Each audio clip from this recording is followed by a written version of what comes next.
and these questions are very persistent and maybe important for each one of you. All right. So since there are a lot of questions, maybe we will keep one question and maybe one answer from the panelists. So whoever in the panel wants to pick this question, you can unmute and pick that question. All right. So first question is that Dr. Day says that my first year med school performance was poor. I have not got honors in any subject, and if my med school performance remains average, do you think the rest of the factors in USMLE will give me a chance to match into internal medicine? So whoever wants to take it, you can just unmute and answer, please.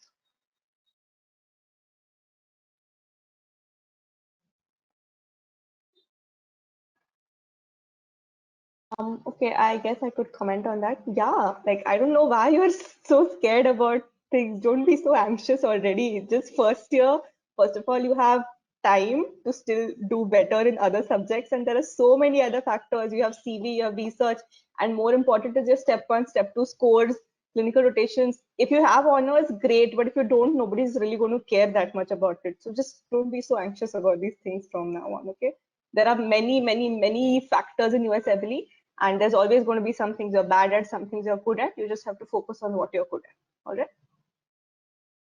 Perfect, perfect. So Shreya is asking how to keep your brain active for this 8-9 hours.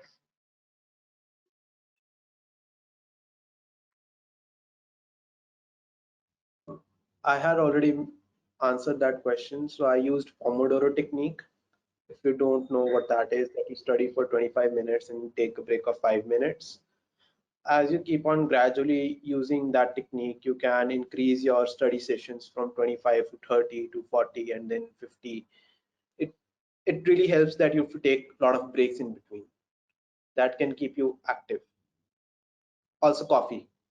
Caffeine is must. Yeah. The physician you're recommending. Yeah, that's great. All right. Perfect, perfect. So, could you talk more about the interview you went through? So anybody wants to talk about, or maybe, in fact, I feel in this question, each one of you can just, highlight maybe the tips or whatever. I mean, because there are students who just want to hear about your interview experiences. So, if all of you can chip in something about interview. Sure. Maybe I can start with these. Sure. So in terms of interviews, one thing is that you just have to be yourself. I know like people say this, be yourself, but it's a little bit hard. As in like, right now we're having a conversation. I want you to feel your interview as a conversation, not like interrogation where, somebody is just bombing you with questions and you are like, oh, you're seriously just answering. No. Take it as a conversation, be friendly, smile nice, and just talk it out. Just tell your story as if you're talking to somebody, as if you're talking to a friend. That's one thing. Because that's what they're basically looking at. You have already they have looked at your application, they have looked at your score, so you have completed that, that professional part of you. Now they are looking you as a person. Whether they can talk to you, whether they can be friends with you. You're going to work with them for like 3 years. So that's one thing. And when they ask you, do you have any questions? Have real questions. What do I mean by real questions is that whether it's regarding the program, regarding the hospital, or even regarding their, personal thing. One question I asked the program director and he was a little bit shocked. I asked like, what was your proudest moment in your journey? And so for him, it was the residency people, like completing those 3 years and graduating after residency was his proudest moment. So that kind of question sometimes, click them because nobody's going to ask a program director what is their proudest moment. So that's one thing. Just be nice, be talkative, be friendly. If you're a person who is shy and who is not talking, that's fine. That's just your personality. People like different kinds of personality. So it's not just that you have to change yourself, but be ready to answer. If you don't know an answer, take couple minutes, it's okay. You can take a pause and then answer. That's totally fine. You can tell them, you know. So that's one thing I would say in terms of interviews. Now I have kind of different types of interview. So there are a couple things. One is you have one-to-one in-person interviews where you have one attending and you talking. And then I had also panel interview where I have 6 people in front of me interviewing me. So I had like, all 4 of you like in the video call, and then I'm here to answer. So in those panel interview, you may panic because one question is coming from everyone, and then you feel like you are in an interrogation session where the program director actually told me that, oh, they are gonna go around the table and ask me questions. I was like, okay, fine, it's gonna be like a conversation, but no, that panel interview was actually serious. It went so serious in a way that I got a little bit nervous at the end. So when it comes to panel interviews, also know that that is also possible, and at that point also you can answer any question, and you can question anybody. It's an open thing, you can talk to anyone. When it comes to in-person interviews, there are some common questions they ask, as in, tell me about yourself, why this particular specialty, or why you want to come to US. You are an Indian graduate or something like that. Or what's the difference between US and India healthcare system? Like, why US in terms of healthcare system? Those are some really, really common questions. What are your strengths? What are your weaknesses? What was the mistake that you made? These are some real questions that I was asked. One thing that was a little bit different was I was given a clinical scenario. So the clinical scenarios are a couple things, like whether they give you a patient, they describe, I had a patient in pancreatitis and they were like, oh, his glucose was down, he was diagnosed with pancreatitis, so what would be your first things you do? So that kind of a clinical question they ask. Another clinical scenario is that it's a behavioral kind of a thing, like you made a mistake, you just ordered a wrong CT scan on a wrong patient, what would you do? So those kind of questions. And then behavioral questions, as in, have you ever had any cultural differences? Now in US, you're going to meet people from different countries, different ethnicities, different religion. Patients are from all over the world, so it's for them to get like how well are you in terms of interacting with people from different countries, how comfortable are you in getting along with other people. So that was my actually experience I had in terms of interviews. But yeah, just be yourself. Perfect. How about you, Surbi? Yeah, so I think Mayuri really well elaborated everything that you might expect. As she said that be yourself and be nice. I think there's a high likelihood that there will still be some virtual interviews next season, or it might be mixed. And one thing I've seen on virtual interviews is that people just forget to smile. People are just sitting there like this. And even when you're in the break room, and that can turn people off. Just even when you're in the break room, keep your video on, look presentable, make sure your background is presentable, and smile. Talk to people, talk to the program coordinator. They also have a say in which candidates they like, which they did not. Don't put all your charm just for the program director. Help people while you're in the interview room. Interact with other candidates. Those are also, even though they say they're not really seeing you at that point, they are going to have a chance. Okay, this candidate was really chatty, this candidate was really nice. So these are like these small things that you need to keep in mind.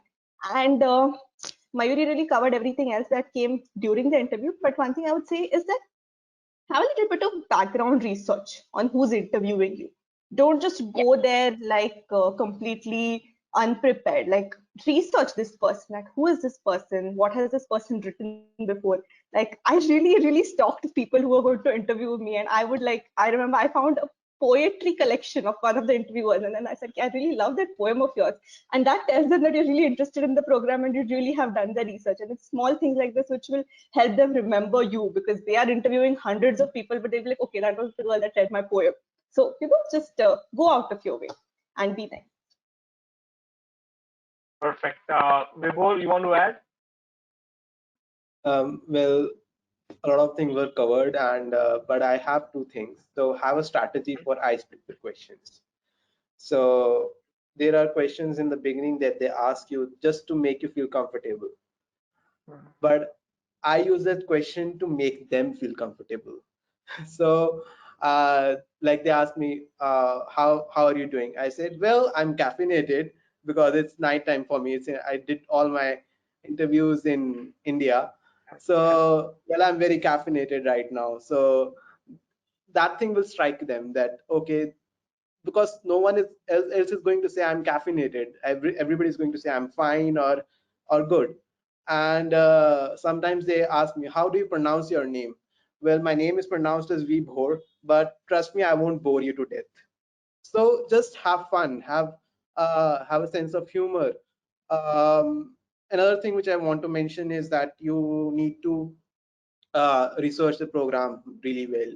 Like I also stalked LinkedIn, Twitter, Instagram, uh, everything I stalked. I read the research papers even, and I asked questions on their research papers, on like how their journey was from medical school, any advice that they could give me, like a lot of personalized questions so that they can remember you well.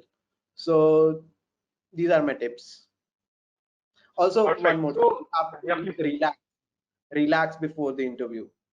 I used to meditate like 30 minutes just before the interview, because if you are not relaxed, if you are have a lot of negative energy in you, then that will show up in the interview. So you have to relax before the interview.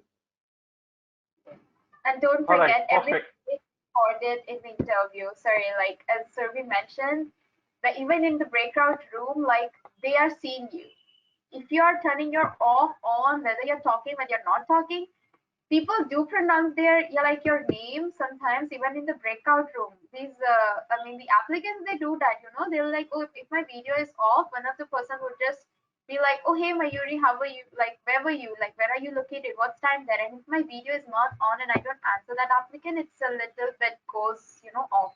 So don't forget that your whole interview is getting recorded. Actually it is, and they are seeing you all the time actually. Also, as you mentioned, like relaxing in the sense that they can sense you, in the speech. Even when you say that you're fine, or I'm good, how are you doing, they sense that, like some of the words, some of the hesitations that you get in the speech, they can sense it. So just relax. Yeah. All right.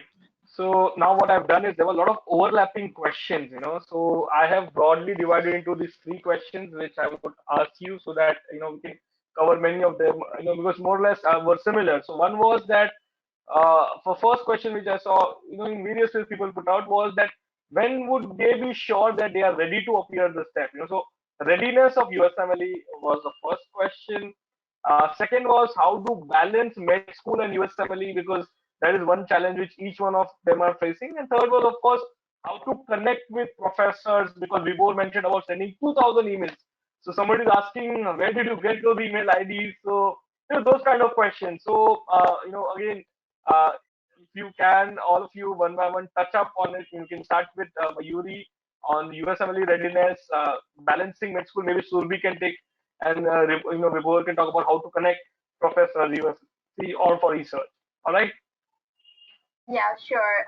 So in terms of when you're ready for USMLE, your scores will tell you. Your scores, as in your prep scores, whether you take your UWorld SIM exams or whether it's an NBME, it will tell you. Also, whenever you plan to take USMLE, make sure you practice 7 to 8 hours blocks every day, because you need to be mentally also ready to get your exam done. Maybe you're good with your medical knowledge, but then it's just that you find yourself sleepy or you find yourself nervous. So as I mentioned before, like presence of mind can also get you in the right answer. So first is your sim exams, so your whatever prep exams that you're taking, whether it's NBME, whether it's your UWorld sim forms, they will tell you where you stand, and wherever you stand, make sure you improve from there. So you make your another strategy for another month or couple weeks until you have your exam for the next couple or weeks to a month, right? Wherever you have your weak point, make sure you write separate notes wherever you have it. So in the sense that if it's a biostat kind of questions, right? So in terms of biostat, what I did is like I wrote down all the formulas on a paper. Also, get good sleep before USML. That exam is long, you need rest, you cannot feel sleepy during the exam. So get rest, get well rested. Your scores will tell you whether you're ready or not, and just be present there at the moment. Don't be anxious about the exam.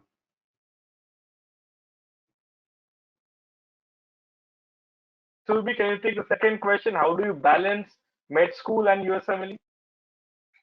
So actually, I wouldn't be the best person to answer this because I gave my USMLE after med school. I was more comfortable doing that. I'm someone who likes doing one thing at a time and focusing on that. All right. So I really focused on my medical school exams as well as during that time I focused on my extracurriculars. So I used to do a lot of volunteering. I used to take up every opportunity I got. I did my research, I did my publications, I did my rotations. So all of that aspect of my CV and stuff, I did it then.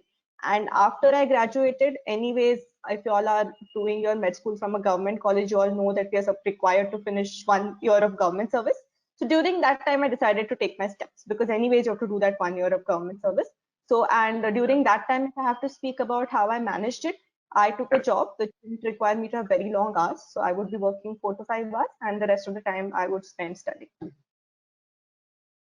All right, perfect. So Vibhor, if you want to add on this, because I believe you've done it parallel to med school, so if you can talk about it. For me, I think I also didn't give steps during medical school. All right, all right, Uh, all right. you can That's manage fine. it I if mean, hmm, you can manage it perfect. if So, you yeah, take blocks of that. Okay, these many hours I have to study. Then you can somehow I can manage that aspect. all right, perfect. So, if you can talk about the question number three, then we can take it forward from there.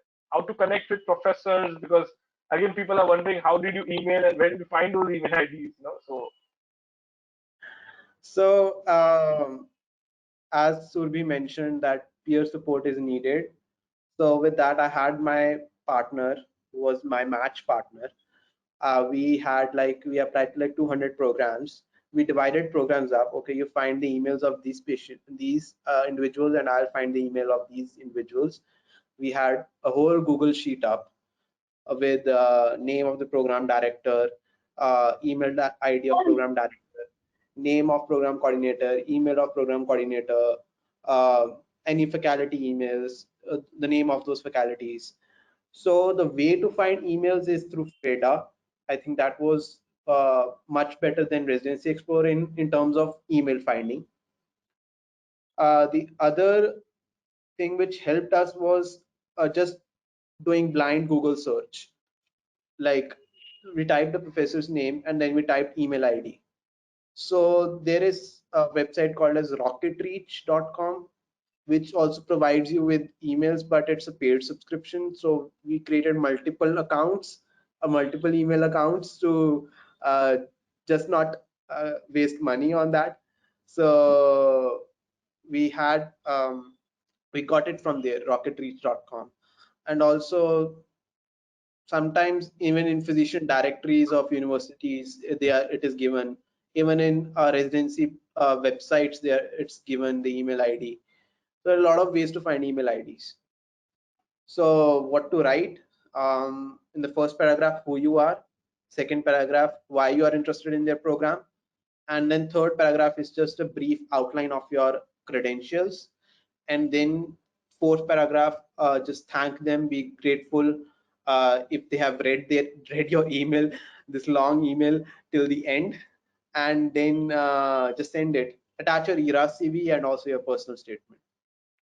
One thing I also did during the math season was that I created about like 200 personal statements for each program. Uh, I felt like that each program should have their name, at least their name in the personal statement. So that was also very personalized in terms of like just having the name. But if there are programs that you're really interested in, do write different personal statements altogether. That will really impress them. And uh, signal those programs where you feel like there's a high chance of you getting into. So I had contacts in two of the programs, so I signaled those programs plus three programs which I felt like were aligned with my goals of serving underserved communities, of working towards LGBTQ healthcare. So I signaled those programs. And out of those 5 programs, I got interview from all 4 programs. That's the advice that I have. And one All more right. thing I want to add, there's a lot of question about connections, that you have connections, then only you can match into US residency. But the place where I matched, I had no connection at all. It was purely on the basis of my interview and my CV. So it's not like connections matter, like connections are everything. There is also some merit in the process, but yeah, if you have connections, it definitely helps. Perfect. Yeah, I just And I would just want to add, I'm sorry, so I just wanted to mention that networking and connections are two different things. It's not like India that, just because somebody knows you, he will favor you. In spite of that, you will definitely require merit. Like, you cannot go with a step one or step two CK over 210 and then tell me that guarantee me a match. Nobody will do that for you. Even if you Right? have connection, even if you have connection, if you have poor USMLE step 1, step 2, they won't call you. You need to That's have good USMLE step 1, step 2, then only that connection will favor you. There should be something on the basis of which a person can recommend. Now, you can't just if you have failure in your step 1 and you are recommending that person to the program director, how does that feel? Yeah. So if you have good 250s, you have good scores, then you are recommending, then there is something to recommend. Right. yeah. Surbi, you Sorry, just wanted to mention something? Yeah. Yeah. sorry, Please, just to Maya, go add ahead. on Yeah. the email section, in terms of emailing residency program, you can go onto the ACGME website. ACGME website has a list of residency programs. You can just put in your field, and you will get a list of whole, like over the United States of America, you'll get a whole list of residency programs. You will get whether they have prelim positions or not, their contact address, program coordinator's name, program director's name, the program name itself with their ACGME ID number, which you will require to apply into ERAS, their email address, contact address. Yeah, these are the things that you will get. It's a whole PDF. You can just download it, and you can also, like, I think I downloaded it for internal medicine, and there were 670 plus kind of a program, and then I applied to 230 out of them. So that's another way to start emailing and get in contact. You can search all the residency program list is already there. You can just put their ID, whether in the Frida or whether in Residency Explorer. Both the websites will give you a little bit of idea what is into the program and what are you looking for in terms of in a particular program. That's another thing. Yeah. Yeah. Surbi, you were mentioning something. Yeah. I just wanted to say that, like Dr. Vibhu was talking about connections. So I have nobody in my family who has ever left the country. I was the first person to ever take a flight to the US and go there. So if you're one of them, don't be scared. Don't feel like only if I have family there, I have connections there, then I can do this. It's not rocket science. The world is very connected. You take a flight, you know English, you've watched sitcoms, you know what US looks like. So don't be scared, okay? If you're like me and you don't have any family or anyone in your family who has ever traveled outside of India. It's quite easy. You just have to keep at it. All right. So I do understand time is a constraint for each of the panelists, so we'll make it as quick as possible. So another three questions which have come up. One question is how much of a factor is age consideration. A lot of parents, students are feeling, are they already late for USMLE? They have already passed out final years, or they're in internship, or they're graduate. So are they late? That is one common question I've seen from many students. Second was cost. Since now you guys have did start their journey and you've completed your entire journey A to Z. So approximate what was the total cost involved in this process? And third was the visa. So everybody wants to know on what visa you guys have got your residency position. So one by one, if you can comment on it, all three brackets. Yeah. Yeah, I could start. So I think I also Sure. replied privately to someone on this that age is not age is just a number. Like you don't have to worry about how old you are. The programs don't care about how old you are. I had some residents in the programs I was interviewing who were like 45, 48 years old. They worked in the police force for some years and then they decided to become a doctor. So they really don't care about your age, and you're always going to be young as an international graduate because in US they have to do pre-med of 3 years and then they can get into medical school. So 3 years, you always have 3 years ahead of them anyhow. And also, B, they really do not care how old you are.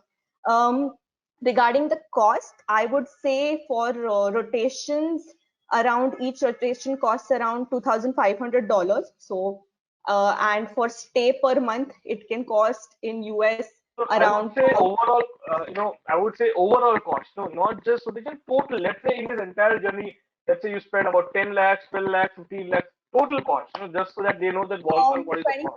25, maybe 25 to 30 would be a good ballpark figure. 25 to 25 to 30. 30 lakhs. All right. Yeah, but Yeah. that's How about you? I think Yeah. you can do it in 20 as well. Yeah. Correct. Correct. Vibhor, how about you? What is the cost when it considers comes to cost? I think it was similar, about 20 to 30, 20 to Perfect. 25. Perfect. Right. Right. Right. But you had different programs, of course. Maybe that's Oh, for David Mid School. Yeah. mine was way Okay. So higher. I Went know up that to because you 50 lakhs yeah. plus. Yeah, So because yeah, you it did was 2 years of rotation in America, so your rotation itself cost you like, wow, I know. All yeah, right, so yeah, perfect. So what about yeah. visas? On what Right. visa all of you are in currently? I can go. What So visa? so NYCHHC, which is a corporation, which is a public health sector of in New York. It's a really amazing organization. They they are sponsoring H1 for me, which is a work visa, All right, and perfect. uh, and the amazing part is that they are covering all of the fee for H1, because when you start residency, when you're just about to enter residency, there are a lot of financial issues going on, because you have to get an apartment, you have to get a lot of stuff for your apartment, then you have to travel to the US. So it was nice for them that they are covering all of my premium processing fee and lawyer fee for H1. And I think the benefit of H1 is that you can enter the green card line early as compared to J1. But the downfall is that you have to work very hard in your residency in order to get into a fellowship, which is also sponsoring H1. So I thought, like, okay, if they between H1 and J1, uh, I felt like if I took J1, then I have to go through extraordinary visa path to get into a green card. So anyways, I have to work hard if it's either J1 or H1. So why not take up H1? So I just took H1 on the basis of that.